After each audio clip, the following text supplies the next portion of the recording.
Tonight we will talk about the European Court of Human Rights, and the function and also the case studies. Okay, Diego, it's yours. Okay, thank you very much. Good evening again to this second class of mine. Today we speak about the European Court of Human Rights and its case law about migration and asylum. For me, it's a very important point, because I think that the European Court of Human Rights is, I think, that the body that has developed a more intense protection about human rights of migrants and asylum seekers in Europe. I don't know if you know the composition and the function of the European Court. In any case, I will explain it briefly. The European Court is a court, a high-level court. It's beyond the states. It's not a court of the European Union. This is a very important thing. It belongs to the Council of Europe. It's another international. In fact, it's an international organization. It's bigger than the European Union. For example, Russia or Armenia, Turkey. Those states are in the Council of Europe, but they are not in the European Union. So there are more states member of the Council of Europe, and the European Court function is to apply the European Convention of Human Rights. This is the most. This is the point.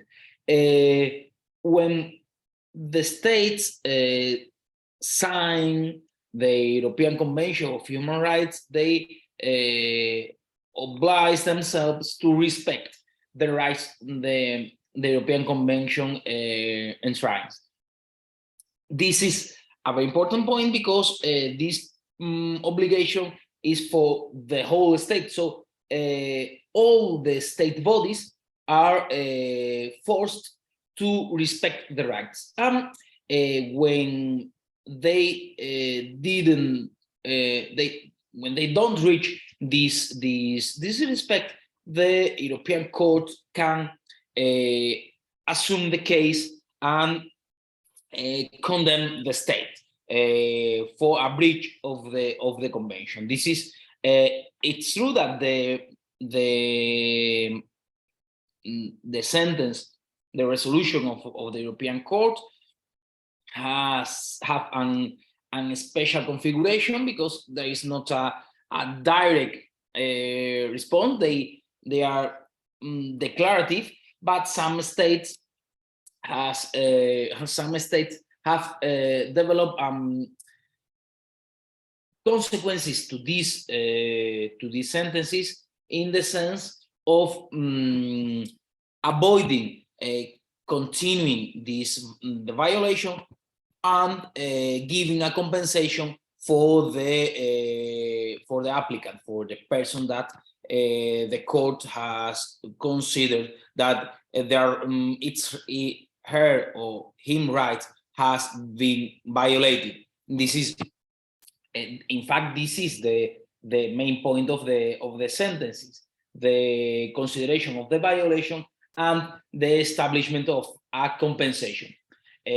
For us, it seems not to be so relevant, but the states are obliged to establish new law, new practice to avoid this kind of violations, and the consequences about the states are indirect in this sense. In any case, in this structure, for speaking about migrants, the most important point is having into consideration that there wasn't any article in the European Convention that protects directly migrants. There were two references to migrants, both negative references in Article 5, allowing detention of aliens, of migrants, and in Article 15, allowing different consideration about political rights for aliens and for nationals. There were the only two references about migrants, about aliens in this case, in European Convention. The fact was that European Court, with these texts, general texts, established a very important jurisprudence, very important case law protecting migrants. Today, we are going to analyze, we are going to study, we are going to approach the main points about this protection. I have selected 6 rights, 6 plus 1. Why 6 plus 1? Because there are, the first article I have selected, sorry, 7 plus 1. The first 7 articles were in the European Convention, the first text, but some years later, the Council of Europe adopted some protocols, additional texts to the original text, and on those protocols there were some articles about migrants. One of them, Article 4 of Protocol 4, will be studied today, but the first references will be done about the original text of the convention. In fact, to Article 2, 3, 4, 5, 6, 8, we speak about it in our last class, and Article 13.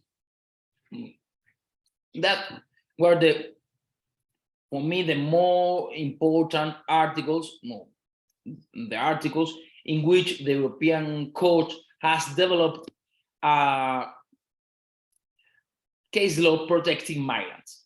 The other point to have in mind is that the case law of the European Court is a little bit oscillating.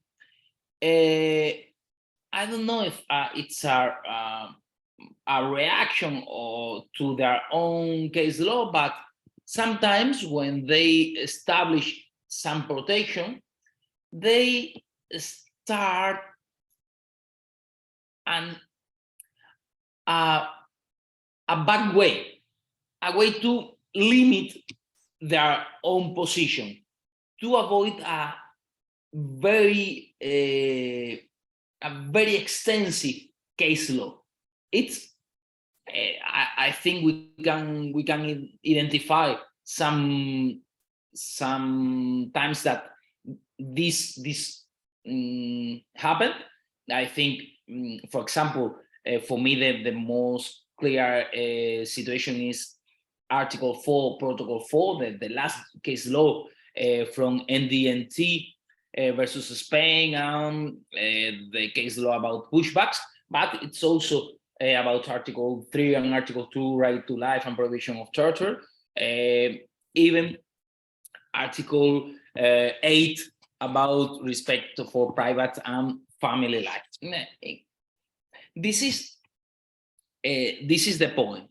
They have developed a case law protecting migrants. This development has been oscillating, but for me it's more consistent and more protective than European Court of Justice jurisprudence, European Court of Justice case law, because the system is a little bit different. You know, I think you have studied about European Court of Justice, but you can only reach to the European Court of Justice through the national courts. So it's a little bit different, because here you can reach the European Court of Human Rights as an individual. And this, it's a very important point, because you can appeal in domestic courts, in national courts, and when you don't get the protection you think you can reach the European Court of Human Rights. In this sense, you have to have in mind that the possibility to appeal to the European Court of Human Rights is only when you have exhausted the national remedies. This is an important point, because we will speak about this point later. Well, this is the framework of the situation, but I have you know, the European Convention of Human Rights, the Treaty of Rome, was signed on 1950, but the first sentences about migration arrived in 1978, 1980. So 1980. So they weren't the first decision, but in fact it's true that the case law of the European Court has grown intensively, because in first years we can find 6, 10, 20, 30 sentences each year. Now we can find 100, 150 sentences each month. So it's a very important difference about the European Court. In fact, I think we can establish that they have died by their own success, because they were capable to protect rights, and they get more and more cases, and it made more difficult to do their job. In any case, speaking only about migration, the court always starts from this point. They accept that the states have the right to control migration, to control entry, residence, and even expulsion of migrants, expulsion of aliens. So, in general, aliens and asylum seekers. It was said in the first, one of their first sentence about migration, Bill Baraha and others versus the United Kingdom. Also on Abdulaziz Cabales and Balkandali versus the United Kingdom. But this control is not, this possibility of control is also limited by the convention. And in Sharifi and others versus Italy and Greece, the court said a very interesting point is that, however, the problems with managing migratory flows cannot justify having recourse to practice which are not compatible with the state's obligation under the convention. So the state, the court recognizes the state's right to control migration, but this control is limited by the convention and is limited even when there are problems about migratory flows, even when there are many peoples arriving to the coast. Speaking about this situation in Italy and Greece, or many peoples arriving to the fence in Malaya, or many. This is very important because the court establishes the framework, the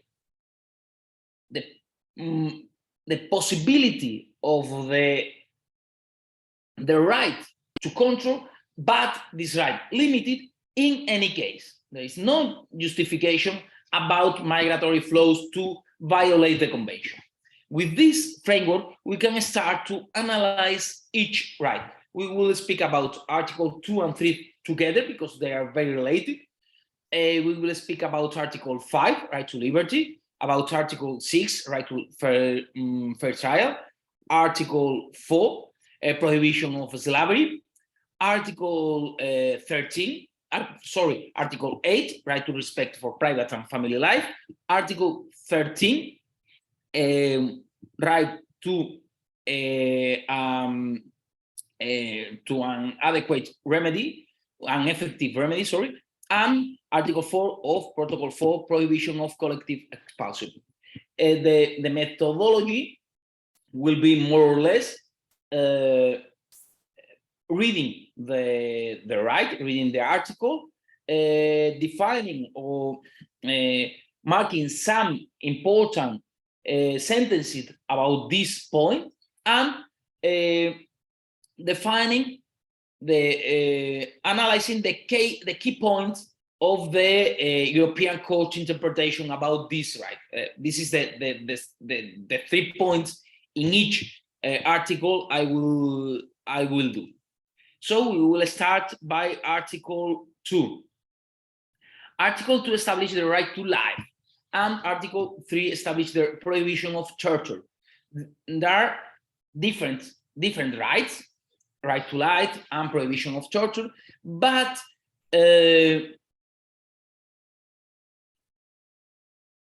for the interpretation of the European Court, they are together, in the sense of torture is the previous step to death. So the inadequate treatment by a state will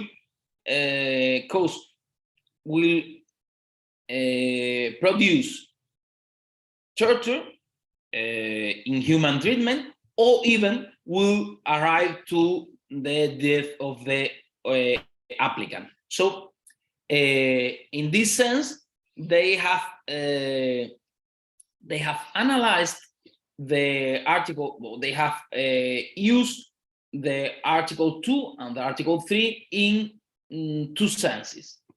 First, as limits to deportation, and second, as a measure to control the conditions of detention of migrants. So we will approach to both fields. Starting by Article 2 and 3 as limits to deportation, we should refer to Sering versus the United Kingdom, the first sentence about this issue, and the other one that you can see there. Sorry, I will not spell all these letters. Also, Cruzvaras versus Sweden, Bilbaraj and other versus the United Kingdom, Asbat versus the United Kingdom, Rafa versus France. Those are some of the most important sentences, not not the only sentences, but some of the most important sentences about this issue. The first one was Sering versus the United Kingdom. It's a little bit, it's an special judgment. It was about an extradition. I think in this point, you know the difference between extradition, expulsion, devolution, and this kind of measure. I used to put together by the term of deportation, but extradition is a deportation in a criminal process. And a state requires a person to other state to send him or her to judge or to punish him or her. This is the point. In this case, the situation was that Mr. Sering had an accusation by the state of Virginia in the United States by killing a woman. Mr. Sering was a German national. You can see the photo.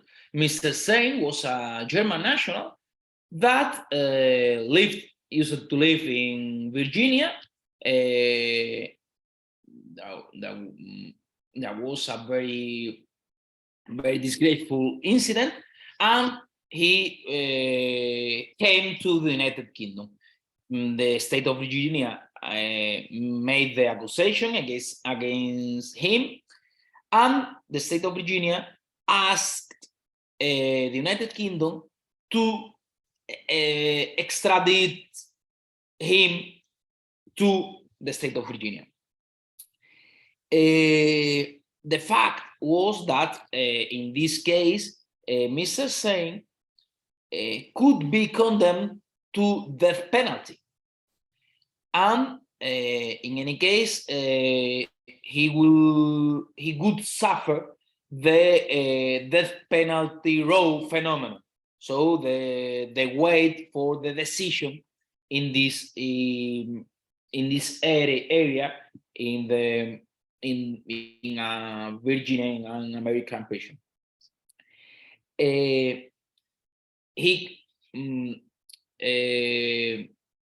He applied against this decision, against this possibility, against the decision of the United Kingdom to extradite him, arguing that the situation, the possibility to suffer death penalty was against Article 2, right to life, and the possibility or the situation waiting for this death penalty, waiting for this sentence, should be considered as inhuman treatment. The interesting point here is that the European Convention doesn't apply now to the United States, to the state of Virginia. But his lawyers argued about the indirect violation, or we can explain that as the extraterritorial application of this article, in the sense that the United Kingdom allowing sending him to the United States, to the state of Virginia, allowed the state of Virginia to violate, to make this treatment that was not permitted by the European Convention. This is the main point of this sentence. It was the first time that the European Court applied this interpretation, the extraterritoriality role of the Convention. the states were responsible not only but the violation they directly committed, also by the violation they allowed sending a person to a state where the person, a state that would violate the convention. This is, as I said, a very relevant point, because the application of the convention got bigger, got wider. So this is a very important point. This, in fact, the sentence established that there were a violation of Article 3 and Article 2 if the United Kingdom extradited him to the state of Virginia. As this is not a purely a decision, a migration decision, but it's important because it's the basis of the next decision, the next sentences related to this point and of by migration matters. For example, the first of that was Cruz Varas versus Sweden. In Cruz Varas versus Sweden, it's a little bit different because it wasn't an extradition, it was an administrative expulsion. Mr. Cruz Varas arrived to Sweden from Chile. He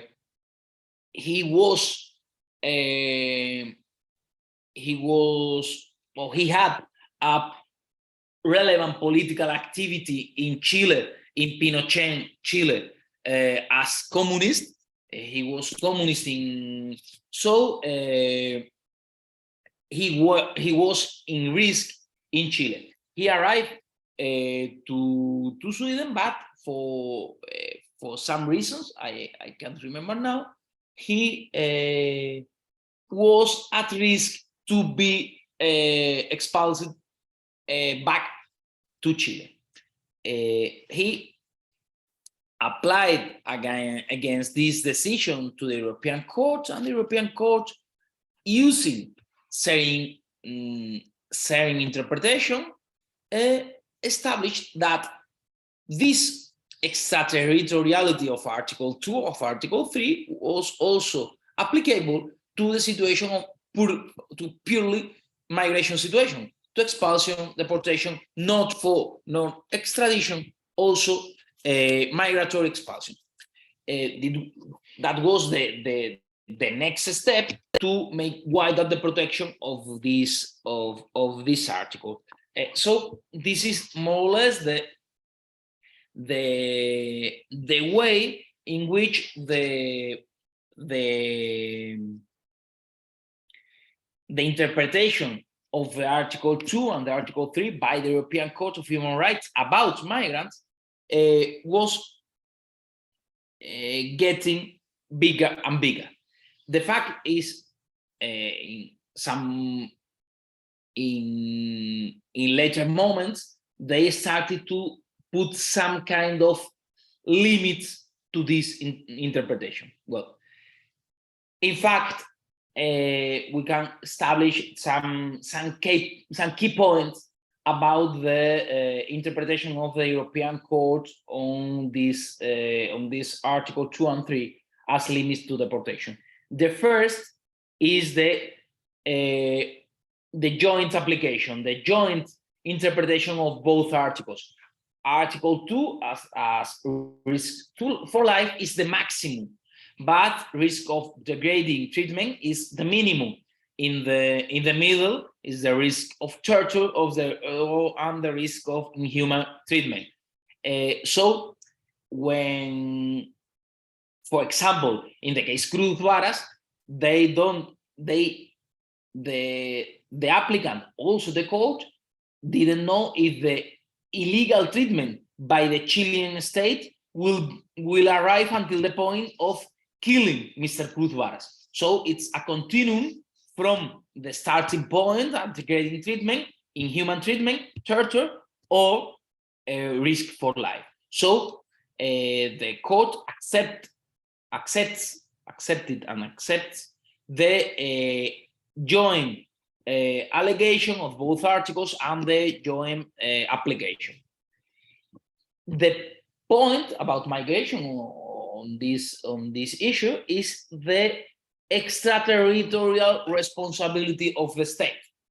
So the state is not only responsible for the degrading the treatment against Article 3 or Article 2 that the state, the own state produce, also, but the illegal treatment that produces another state where the member state will send the person affected. So this is the concept of extraterritorial responsibility. Also, it's very important to have in mind that Article 3 is considered an absolute right. Article 2 and Article 3 are considered absolute rights. They doesn't depend on applicants' behavior. It's not relevant if the applicant was a good person or was a criminal. It's not, because the prohibition of torture and the right to life are absolute rights. For example, in the case of Rafa versus France, the applicant was a terrorist, a convicted terrorist. He was sentenced by French courts as a terrorist, and Moroccan authorities asked French authorities to send him to Morocco. The allegation of Mr. Rafa was that in Morocco, terrorists and terrorist convicted, or also people under an accusation of terrorism, will suffer illegal treatment by the own authorities, by the police. So this was accepted by the court, and the court established that sending Mr. Rafa to Morocco, even when he was a terrorist, will be in breach against Article 2 and Article 3. This is a very important point about that. Also, other important consequence of this condition of absolute right was that Article 3 can't be applied in all deportation processes: extradition, expulsion, devolution, even relocation and reubication. So those processes in a European Union about situation, asylum seeker situation, in MSS versus Switzerland and Greece, and also Sharifi versus Austria, the court analyzed if the situation sending somebody to another state applying Dublin Convention, Dublin system would be against Article 3. And for example, in MSS versus Switzerland and Greece, the court established that the application of Dublin was in this case against the convention, and they forced the European Union to change the Dublin system. This was very important. Sorry.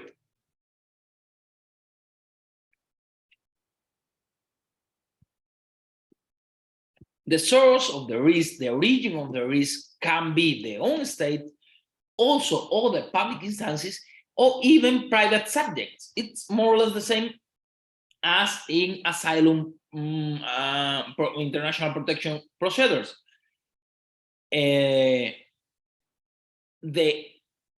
origin of the risk can be the activity of the own state, also when the private subjects can put in risk the person, and the state cannot protect him or her. This is the other point. For example, in a very important case about was the situation of an Afghan woman that was sick by their relatives for having non-marital relationships, and as the situation of women in this kind of issues, in front of their own her own relative, was very bad in Afghanistan. The court recognized the protection and recognized the impossibility of expulsion.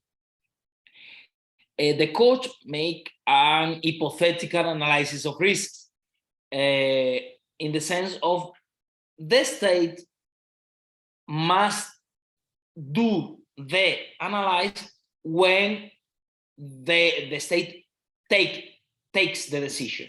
So in this moment, it's not the state has to study the possibility of suffering this treatment against the convention of the person. It's not a real analysis, because the court considers that it's very important to avoid the risk, to make so is it when the deportation has not been executed, the analysis must be done when it's going to be executed, before the execution, but with the condition, with the situation that the state has in this moment. In this sense, is the court requires a particular involvement and particular risk for the alien. It's not enough to it's not enough with a general situation, with the bad situation of the country.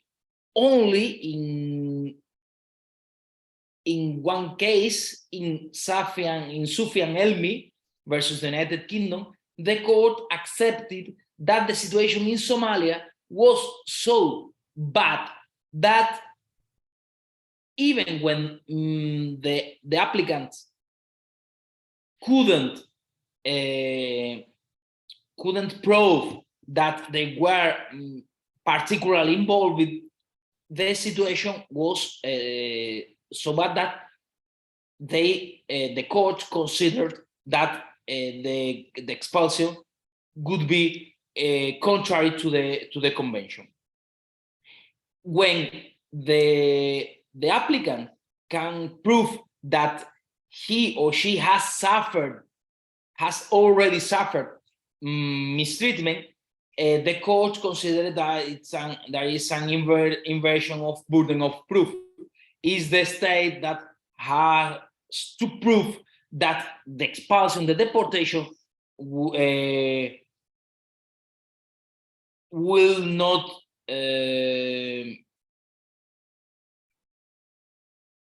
provoke new mistreatment. This is very important, because in general cases, the applicant must prove the situation, but when he or she has already suffered this mistreatment, there is an inversion of burden of proof. There are 2 points, as I said at the very beginning, in this oscillating interpretation of the court, there are 2 points that limited this this interpretation, the protection that the court offered by Article 2 and 3. These points were the internal relocation and a procedural approach. The internal relocation means that when in a state there are places where the situation is very bad or the person could suffer mistreatment, if there are other places, other areas in the state where this is not possible, this is not really possible, the member state can deport this person to this area. This was very important, for example, in the case of Somalia. In Somalia, they established that there were 2 areas, Somaliland and the rest. And the court considered that in Somaliland, the situation was so bad that was impossible to live without a risk. It was the interpretation of Sufyan Elmi. You know, the first interpretation was considered that Somalia was in so bad situation that it was not possible to send nobody there. But to limit this interpretation, they started the internal relocation doctrine. So it was not the whole Somalia. It was only the Somaliland area. So even when the person was from Somaliland area, it was possible to send him to the rest of Somalia, and this deportation was not contrary to Article 3. And the other point to limit their interpretation was the referral to the procedural approach. In this sense, the court started not to analyze the result, the solution that the national authorities, that the state adopted, but the procedure.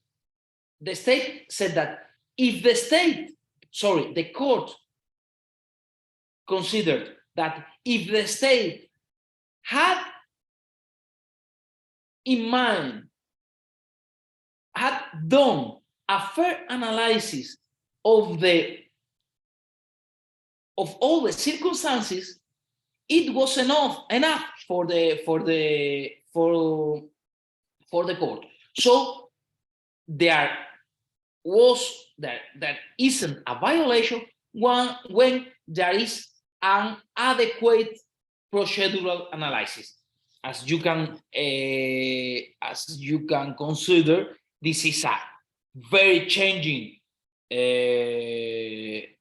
interpretation, because the focus is not on the situation of the person, is on the procedure adopted, done by the state.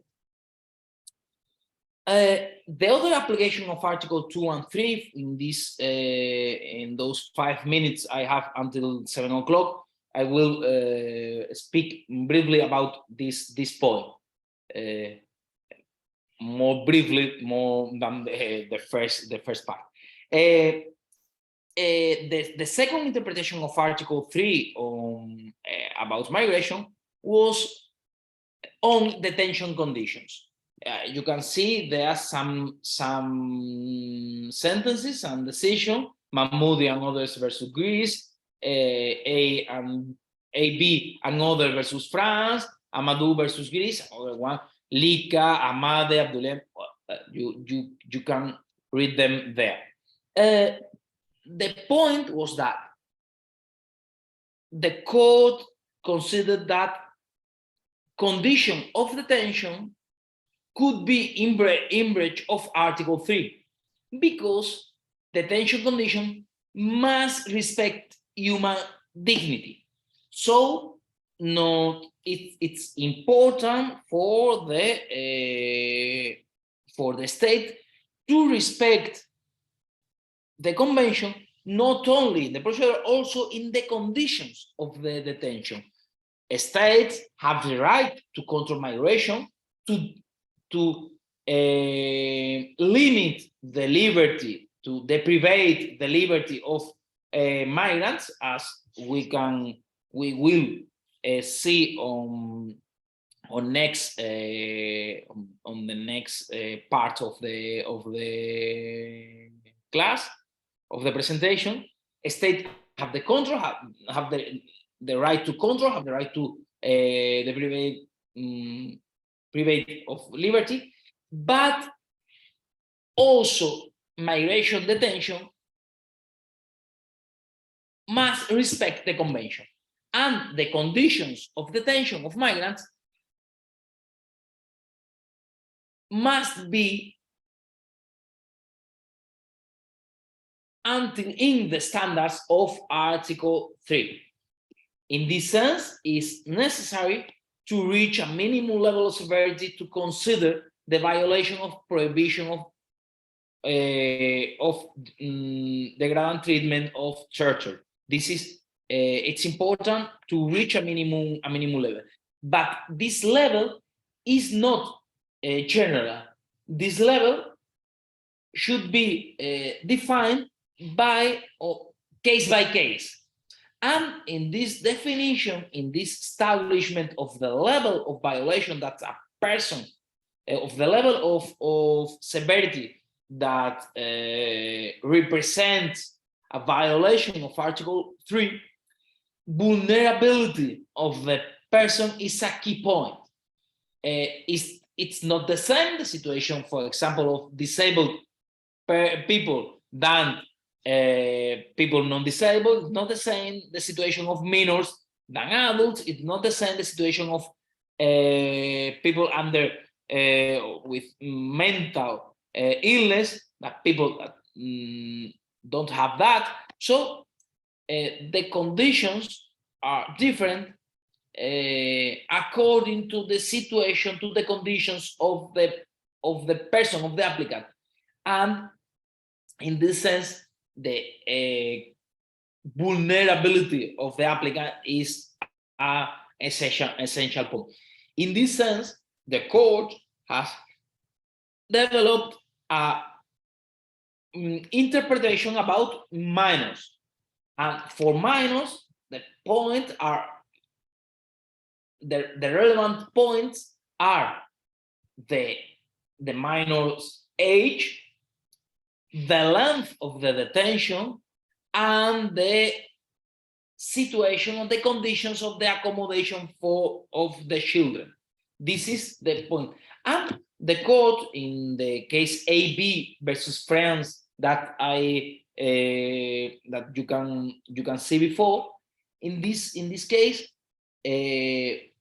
well, it was a family, was some families, not only one, that were in a detention point near an airport, I think near Toulouse, and the whole families, adults, parents, father, mother, minors. It's true that minors were with women, and men were in other parts of the center. But in this case, they weren't unaccompanied minors, were accompanied minors. But the court established that also in this situation, it was not enough with having the family together. It's important that the condition for minors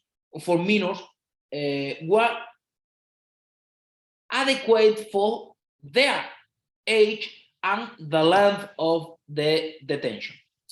And the last point in this sense, for the last sentence I quote before against Greece, it's also important that the court has established that conditions of the people, of the asylum seekers, waiting for the resolution of the asylum, of the Greek asylum system, when Greece can't protect them, can't offer them an adequate situation, so they were in poverty conditions. Those poverty conditions was also against Article 3, not only detention conditions, also conditions of people that live, that are homeless, living in the streets, because of the state, in this case, Greece, have not adopted a decision about their asylum application. So they are waiting for this, and they can't work, they can't have a job, have living conditions. So the responsibility of the state for not having adopted this decision is also against Article 3, because they can't protect, they can't offer them adequate conditions of living. This is a new line of jurisprudence of the court. Is a little bit different about detention conditions, but for me it's very interesting about the responsibility of the states for the conditions of asylum seekers when they do not answer the asylum seeker application. I think we can have a break for 10 minutes. Sure. We'll start in 19 and 10 minutes. Okay. See you soon.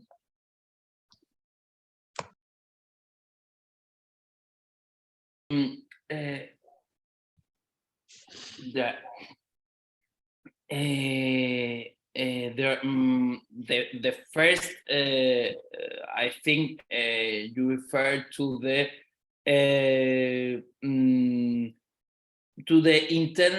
internal relocation doctrine.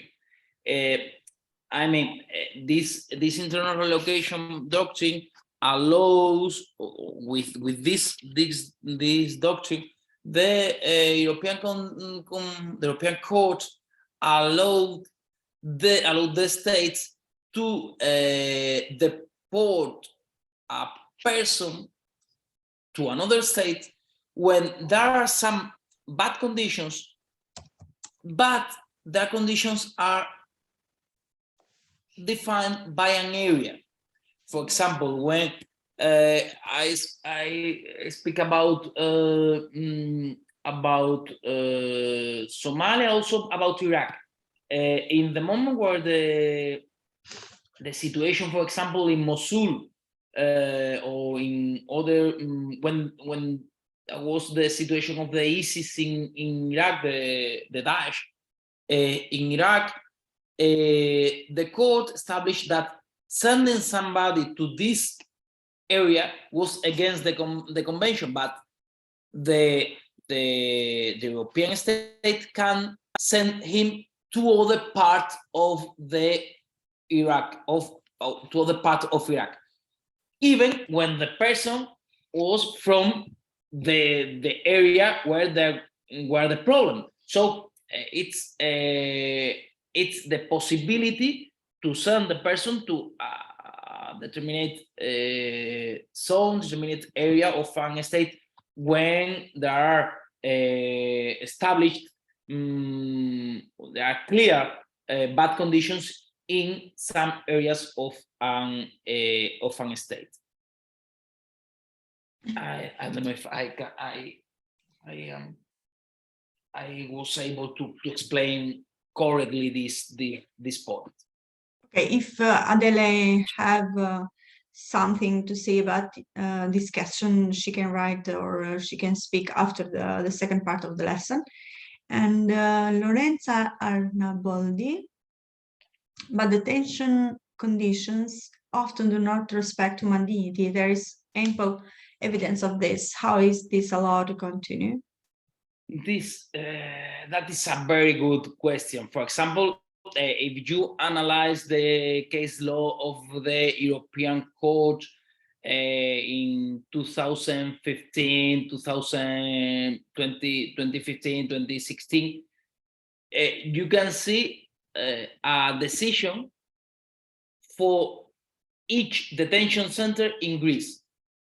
Each detention, you can find a decision against establishing that every Greek detention center have not adequate conditions to avoid the violation of Article 3. It was general. It's true, for example, this made possible to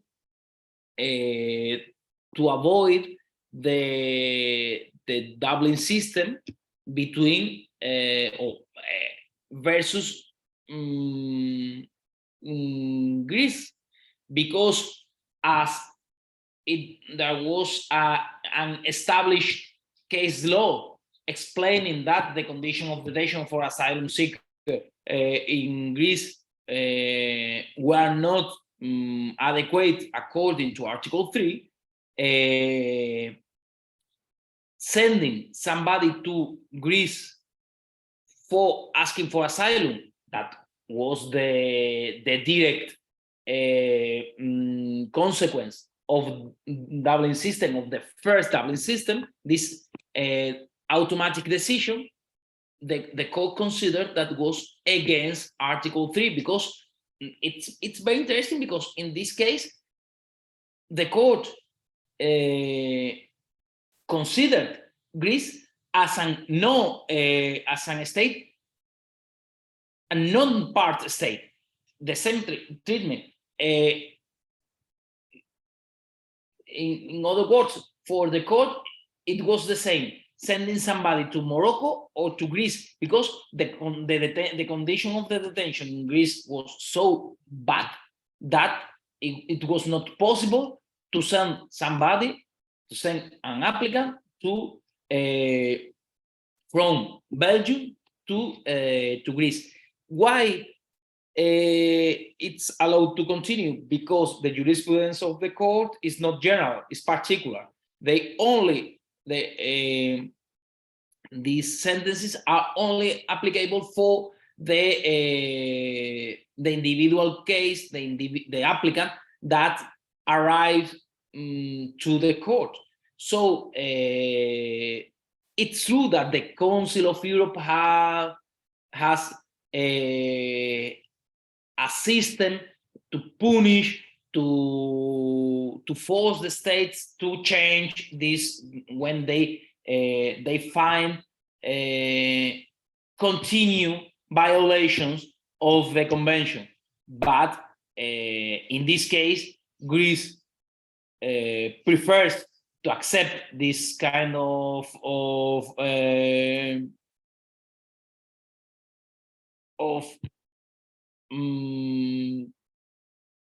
punishment from the Council of Europe, that changing their own strategy about changing the conditions of detention of the migrants. Okay. Well, okay. Let's start with the second part. These punishments are economical, or are even putting them in reports explaining that there are violations of the convention committed by the states. So they made reports, annual and systematic reports about violation, and in this they establish that there are not that the state does not respect the human rights. This is, well, I mean, it's important. It's not only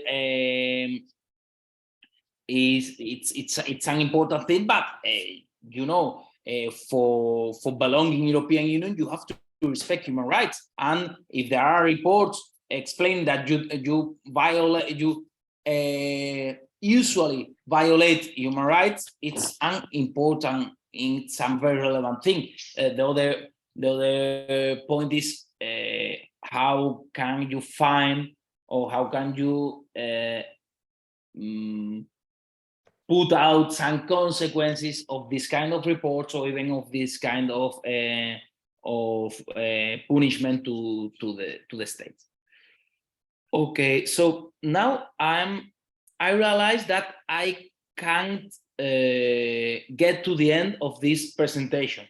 So because I took 1 hour and 5 minutes for the first article, and there are 8 articles, so my maths are not so good, but are good enough to establish that it's impossible. Well, I will be I will try to make it faster, but I will arrive until I can. Well, after Article 2 and 3, we can go to Article 8. This will be very fast because we have seen it the class before. So only the main difference is that instead of being an absolute right as Article 2 or 3, Article 8 is a relative right, in the sense that the convention allows some kind of breach, some kind of interferences against private and family life, but the point is that those violations have to respect some standards. I spoke about that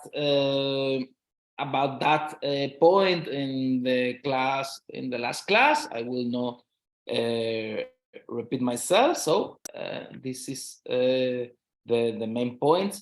I think I have read that somebody has asked for the presentations. For me, it's not problematic to give the presentations for the organization. So if you want it, I can send the links so you can read the presentation slowly and to repeat some things that I have explained in these classes. Also, as I explained last class, Article 8 has started with a positive approach, not only avoiding expulsion, also allowing people to enter, to maintain, or to reestablish the links, the family links with some relatives that are in the member country, in the state part. Oh, sorry, it goes okay. Now we can also briefly about Article 6. Article 6 establishes the right to a fair trial. So the right to have an independent and impartial tribunal established by law in the determination of civil rights and obligations, or of any criminal charge against a person. This is the right to a fair trial. In the sense of migrants, we can also speak about 2 points. First is that the European Court has considered, surprisingly, that this right to a fair trial cannot be applied to migration processes. This is a very shocking argumentation. We will go deeper in some minutes. And also, in a case, the court established also the possibility to consider right to a fair trial as a limit to deportations. Well, I will go. Article 6 cannot be applied to migration processes. Why?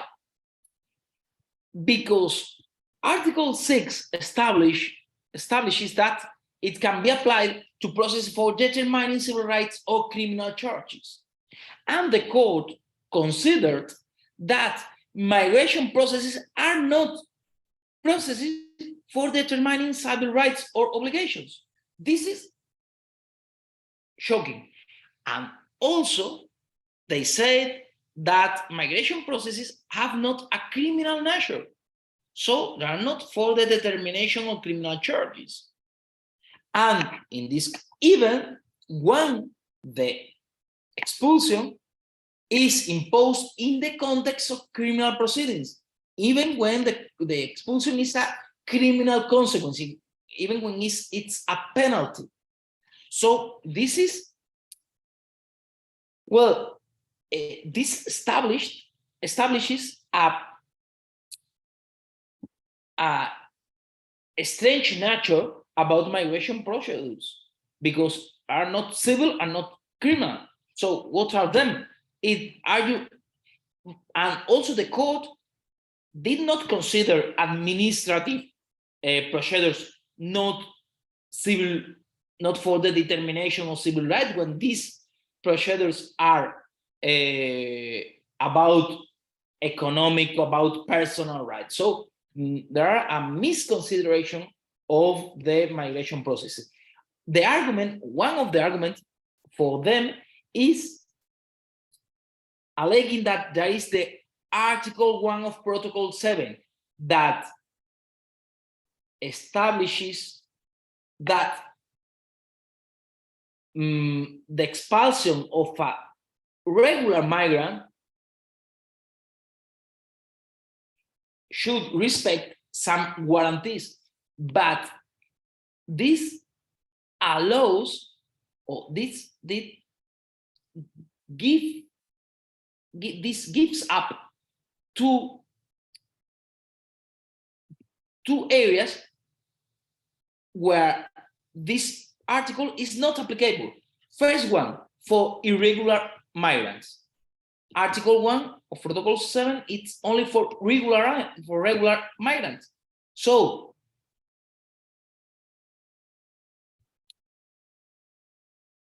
in contrary, it means that there are no guarantees for the expulsion of non-regular migrants. This is a very hard consequence. Also, not all the countries, not all the states have signed Protocol 7. For example, Germany have not signed Protocol 7. In this sense, for migrants, for migration processes in Germany, there is no article applicable. So for me, this is a bad interpretation of the court.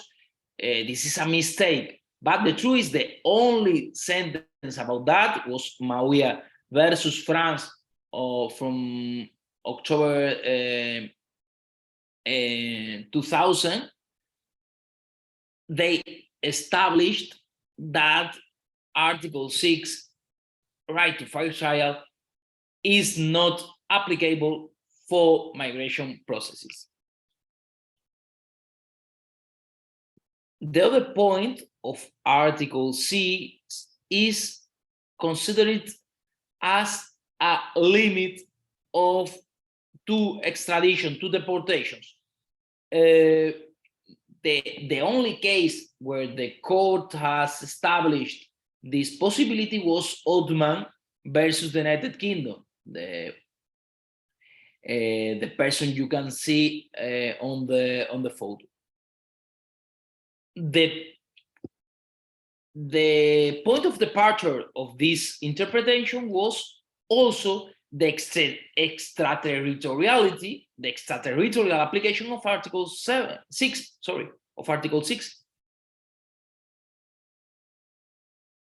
the state part is responsible when the applicant had suffered or risked suffering a flagrant denial of justice in the requesting country. This is situation for extradition, also for some kind of expulsion, but mainly for extradition. And in this sense, they establish the first point, extraterritoriality. United Kingdom is also responsible of the violation when Jordan, that was the country that asked for Mr. Othman, Abu Qatada, Jordan asked the United Kingdom for the extradition of Mr. Othman, in the sense that they have been condemned before in absentia. So, and also Jordan courts had obtained some evidences from torture, from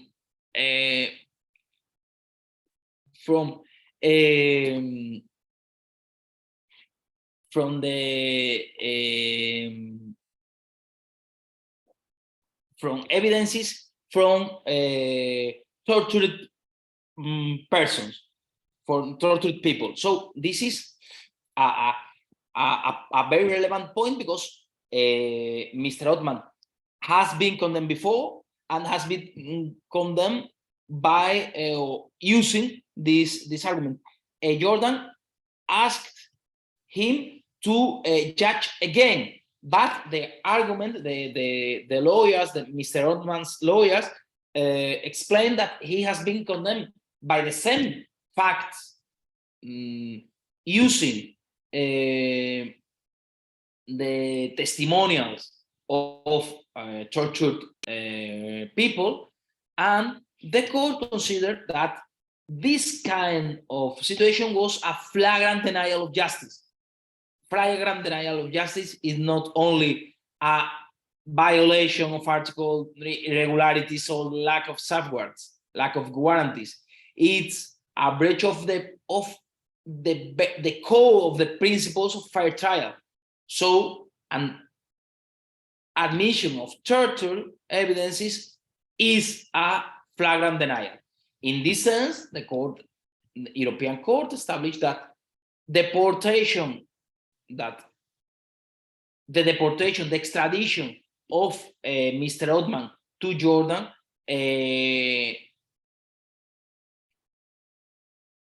could be considered a violation of the convention, as a violation of Article 6, in the sense that the United Kingdom will allow the direct violation by the Jordan courts, the Jordan authorities. So the protection to deportation is focused on Article 3 plus Article 2, on Article 8, and also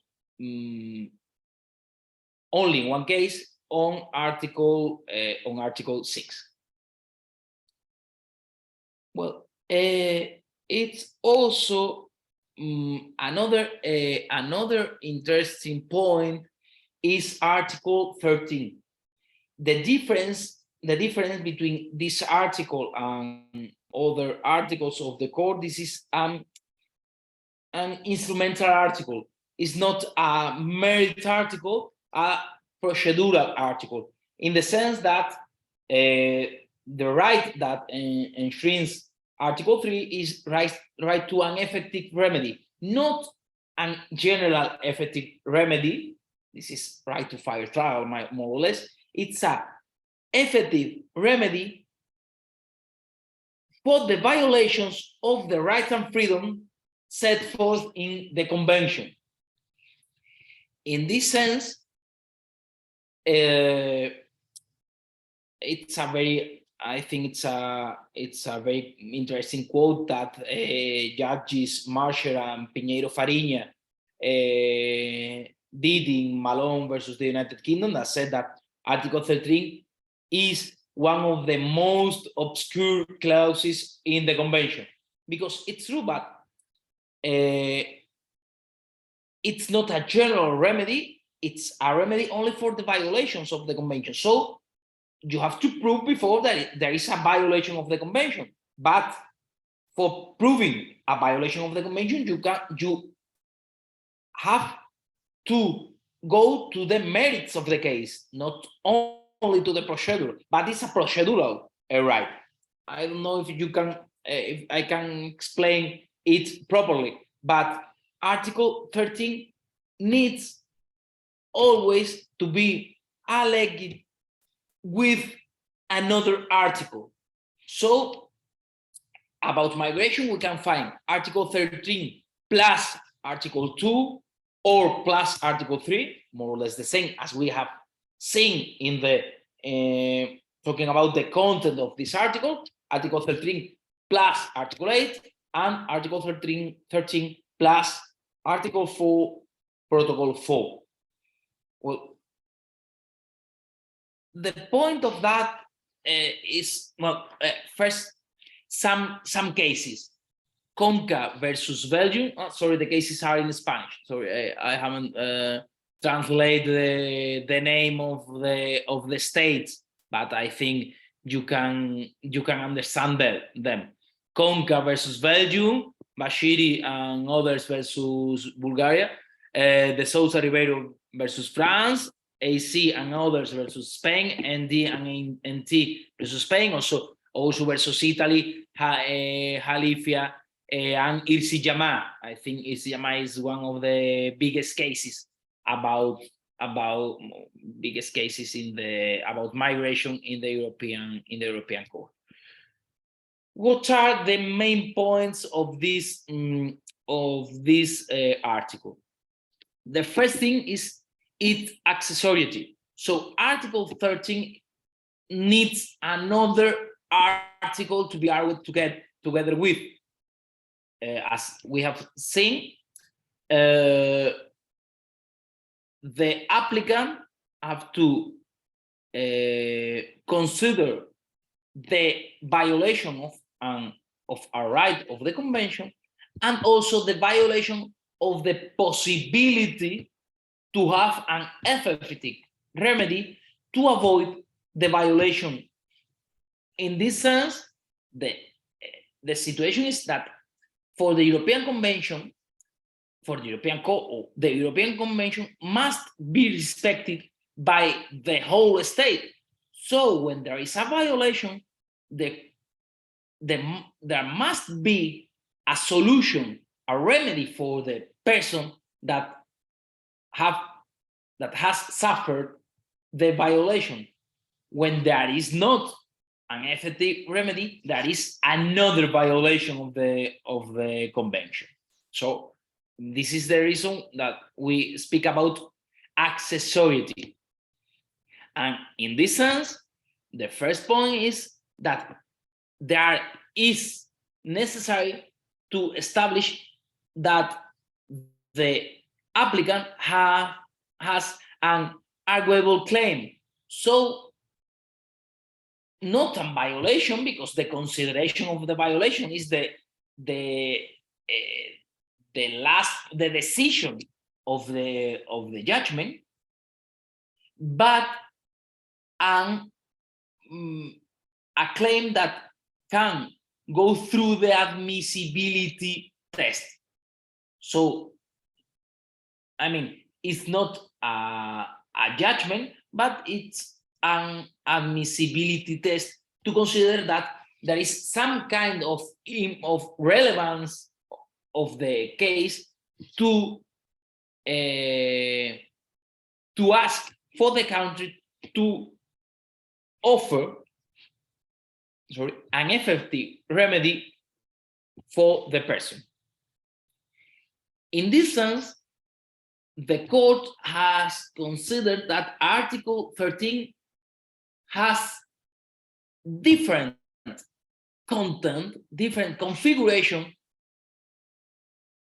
depending on the right, on the article that Article 3 is invoked with. In this sense, when Article 13 is together with, in conjunction with Article 2 or 3, there is the maximum intensity. So it's a logic thing. We are speaking about the violation of the right to life or a prohibition of torture. In this sense, it's necessary an exhaustive study. And the remedy to be effective must have a suspensive effect.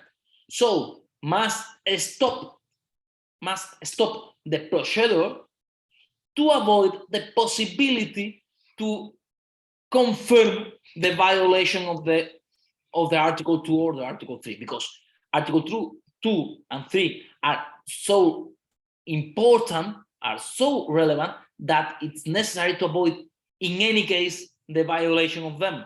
And when the person applies considering the violation of those articles, it's necessary to stop the violation and the alleged violation, and to study exhaustively the merits of the application. In speaking about Article 8, it's a little bit different.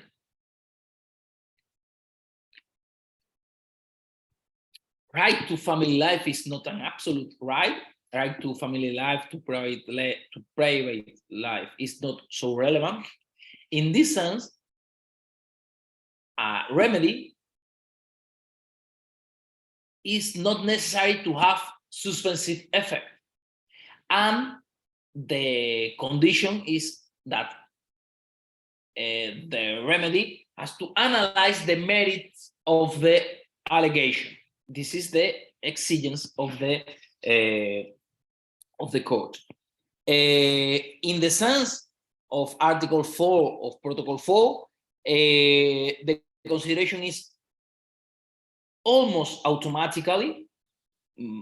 The content was very together, but the judgment of NDNT done by the Grand Chamber, not the first, because there was a first judgment done by third section, third or fifth, I don't remember, I can't remember, third or fifth section. But Spain applied against this decision, and the Grand Chamber changed the interpretation and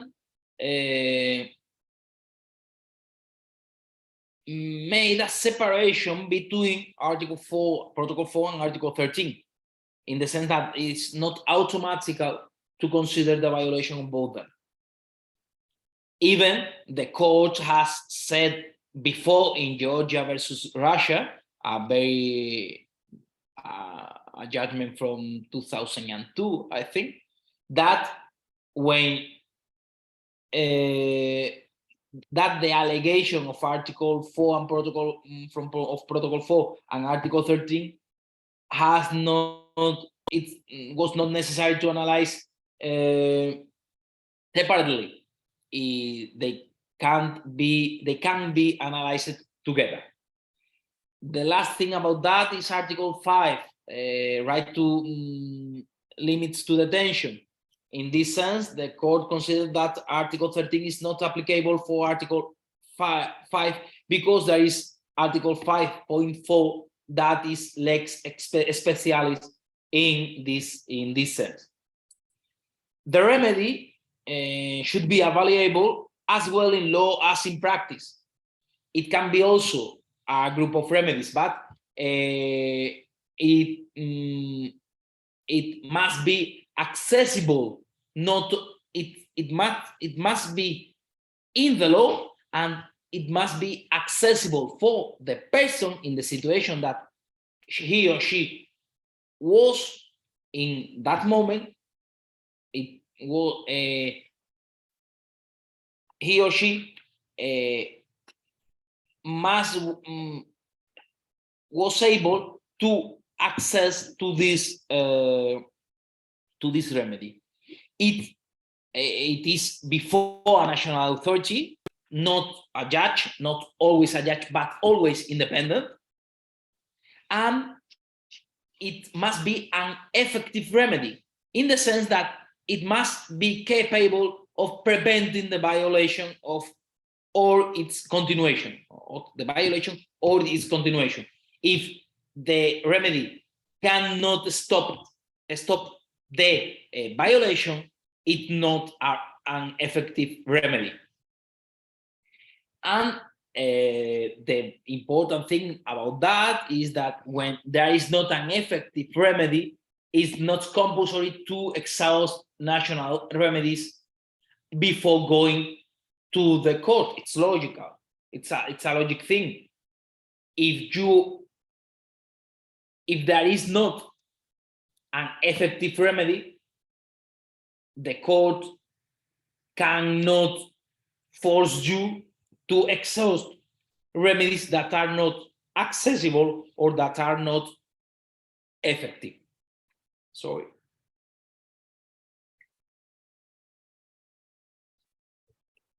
Well, briefly, Article 5, right to liberty and security, it accepts the detention of a migrant, the detention preventing an unauthorized entry into the country of for a person against whom is an action to deport him or her, extradite him or her, will be taken. And in this sense, we have, I think there is a mistake, sorry. Well, I will go back to that. Also, prohibition of slavery. This is very linked to trafficking. And in this sense, the court has said that the obligation of the country is procedural. So when allegations of slavery of migrants are done, the obligation of the state is to analyze adequately, but through the authorities, this denounce. In this sense, when there is not an adequate procedure, there is a violation of Article 4, and when there is an adequate procedure, there is not a violation. In this sense, for example, in Codry and others versus Greece, the court found a violation because Greece didn't do anything when Mrs. Cowdery and other women went to the police to explain that the conditions of slavery in strawberry fields. And in J and others versus Austria, the court considered that there wasn't a violation, because even when Austria couldn't stop the slavery and couldn't find the person responsible of this slavery treatment, they have done an adequate procedure to an adequate research in this way, investigation about that. I think okay, yes, it's here. I made a mistake.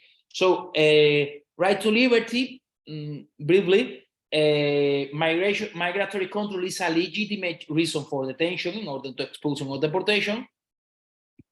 5.2, adequate information is needed. 5.4, judicial review on detention must be established. In this sense, we can see some judgment You have them here, and some key points. The detention is legal when it's not arbitrary and there is a contradictory process. The length must be limited, no further the order. When there is no limit, it's contrary to Article 5. And the aim of the detention must be the deportation. When the deportation is impossible, migrant must be released. And for asylum seekers, before the admission of the application, it depends on the state, but when the application is admitted, detention is prohibited. And I think for having 10 minutes, I think it's best to finish here and answer some questions. The only point I haven't explained was prohibition of collective expulsion of aliens, Article 4. You can see there, for that, it was the only article for non-legal migrants in the whole system of the European Court. It was a very important tool against pushbacks until NDNT, until the judgment of the Grand Chamber about NDNT, that changed the position, because it established that it was a relative right when the applicant's own conduct was, when the removal decision was the consequence of the applicant's own conduct, Article 4 of Protocol 4 was not applicable. This is a very big mistake. I think it was a nonsense interpretation, but it is the real interpretation in this moment about this point. So, well, sorry for being so fast in the last slides. I will, when I translate the mistakes I have made about Spanish, I will send it for Diritti di Frontiera to give you to read it.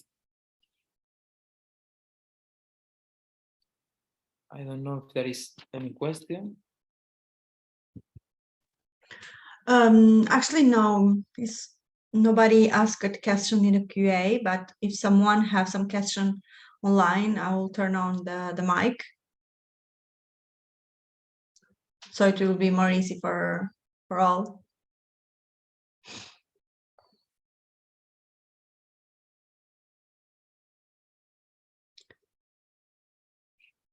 Okay, we have here Casey.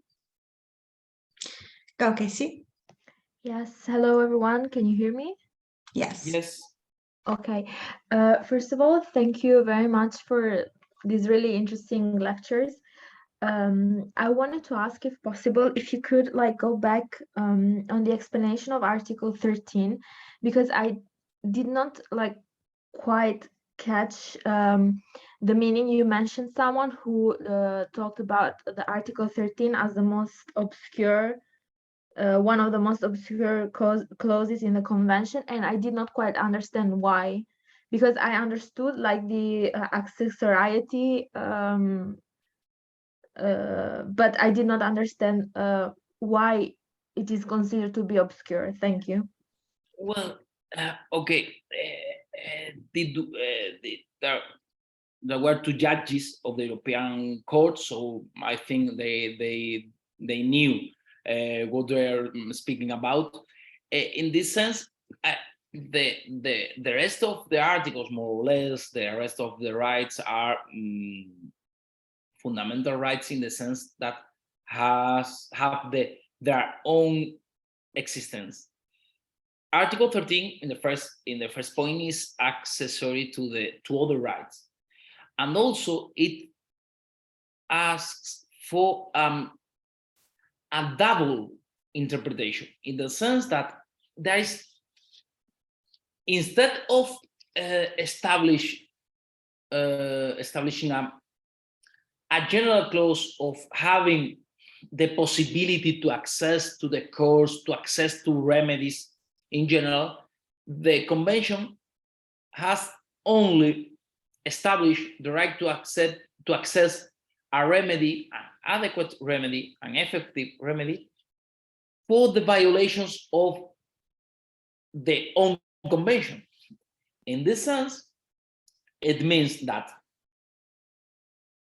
when an applicant asks for the violation of Article 13, the court has to analyze if there is we can say in Latino, the fumus bonus iuris. It means if there is elements to take into consideration that there could be a violation, because only when there could be a violation, the state must have an effective remedy. When there could not be a violation, the state has not the obligation to have a remedy. So, in the sense, the applicant considered that there is a violation of Article 3, for example, and there is also a violation of Article 13 plus Article 3 because he or she had not an effective remedy to avoid that violation, a national effective remedy. In this sense, the court has to solve this, has to answer, has to judge this application.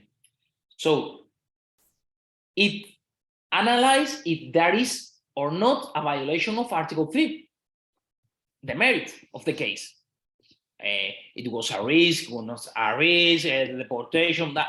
But later, when they enter into Article 13 plus Article 3, they have to do again the approach about the merit, because if only when there is a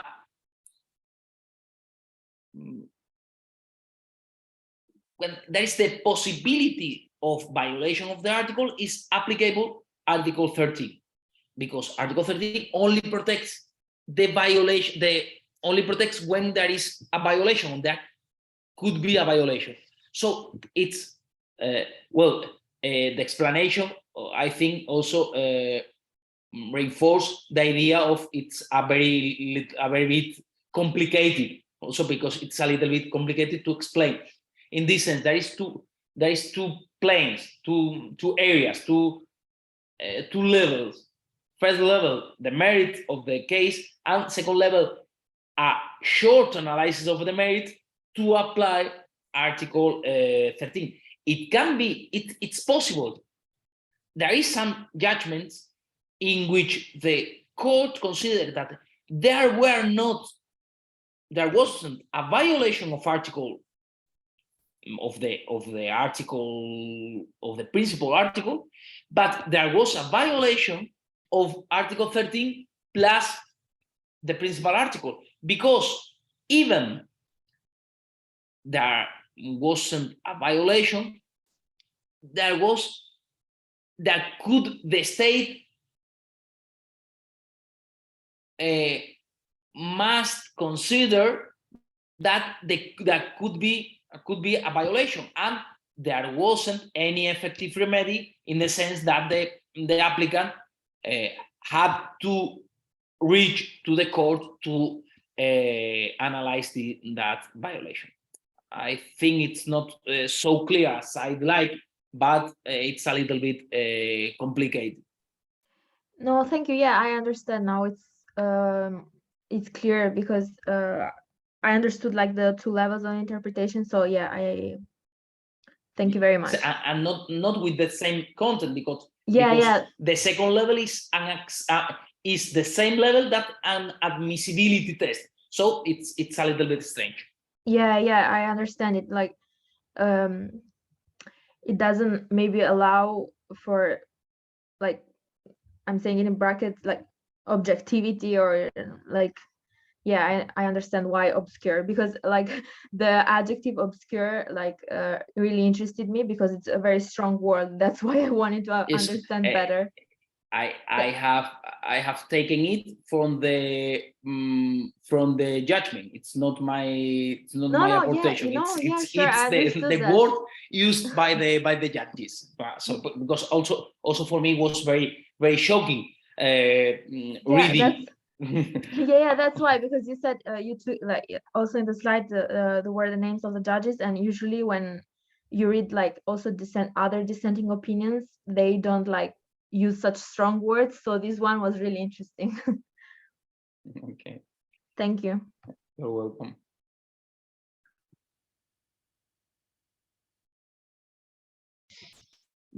Okay, we Vale, have Daisy with a question. Please, could you...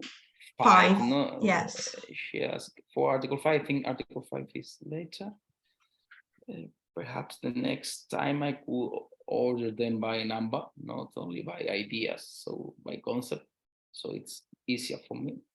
The screen containing information bubbles about the article. Just prior, I think that.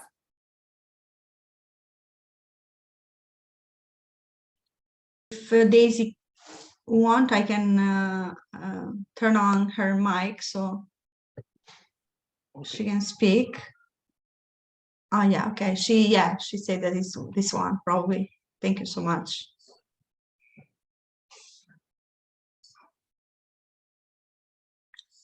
Okay.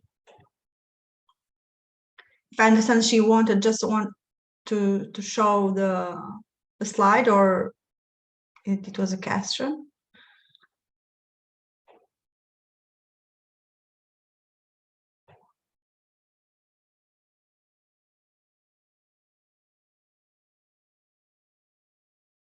Okay, Daisy. Okay, in any case, as I have said, I will give the organization the link to the slides. You can read and take the information you need of them. Yeah, of course. As I and also I can also recommend a book that in which I collaborate.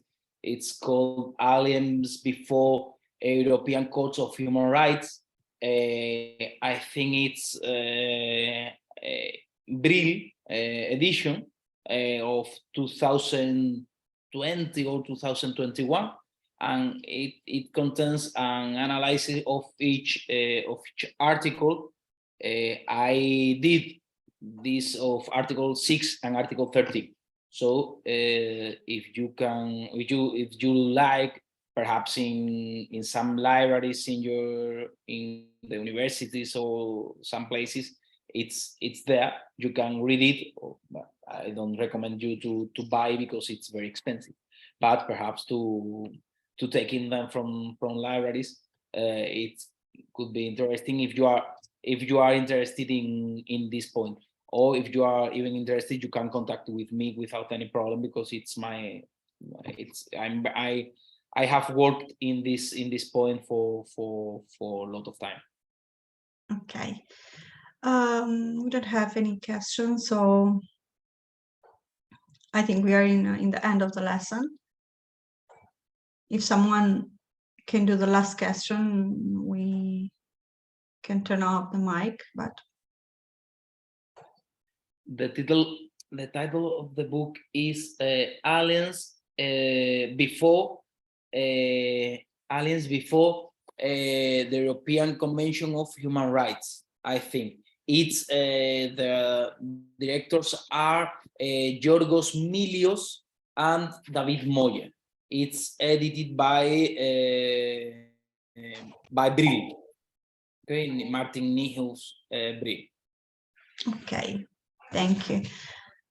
Okay, I think we finished. Okay. We will see again in Thursday with the last lesson, of course, of the but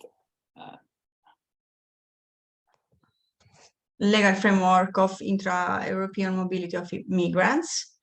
So thank you everyone for being here tonight with us, and until that, and thank